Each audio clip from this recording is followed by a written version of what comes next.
ഒരു കണ്ണാന്തര ഭാഗമാണ്. ഇതാ ഈ ഏകദേശമുള്ള സ്ഥലത്തെല്ലാം മണ്ണും എല്ലാം പോയി. ഇതാ കല്ലെല്ലാം അടിച്ചതാ കലക്കുന്നത്. ഇഷ്ടംപോലെ കല്ലുണ്ടായിരുന്നില്ല, കല്ലെല്ലാം അടുത്തുകൊണ്ട് പോയി. ഒരു വീട്, ഈ വീട് ഏകദേശം തകരാതായി. കളക്ടർ വന്ന് നോക്കിയിട്ട് പറയണം നാളെ എന്തെങ്കിലും ചെയ്യാമെന്ന്. പക്ഷെ നാളത്തേക്ക് ഈ വീട് ഇരിക്കില്ല. ഇന്ന് തന്നെ എന്തെങ്കിലും ഇട്ടത് ചെയ്തിരുന്നുണ്ടെങ്കിൽ വീട് നാളെ രാവിലെ ആകുമ്പം കാണുമെന്നുള്ള കാര്യം സംശയമാണ്. കാര്യം ഇത് ഒരു മത്സ്യത്തൊഴിലാളികളുടെ വീടാണല്ലോ, അതുകൊണ്ട് പോയാലും കുഴപ്പമില്ല. അതാണ് ഒരു ഉദ്ദേശം. ഈ മണൽ ശകലം കൂടെ പോയി കഴിഞ്ഞാൽ ജോലിയായി. ഈ 2-3 പെമ്മക്കൾ മാത്രമുള്ള ഒരു വീടാണ്. ഒരു നിവൃത്തിയില്ല, അവർക്ക് ആരും ചെയ്യാനൊന്നുമില്ല. അപ്പോൾ ഇപ്പം എന്താ പോലീസും കളക്ടറൊക്കെ നോക്കിയിട്ട് പോയെന്ന് പറയുന്നു.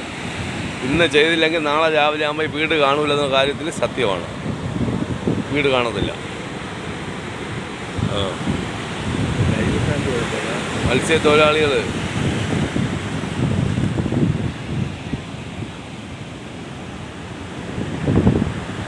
മത്സ്യത്തൊഴിലാളികളുടെ അവസ്ഥ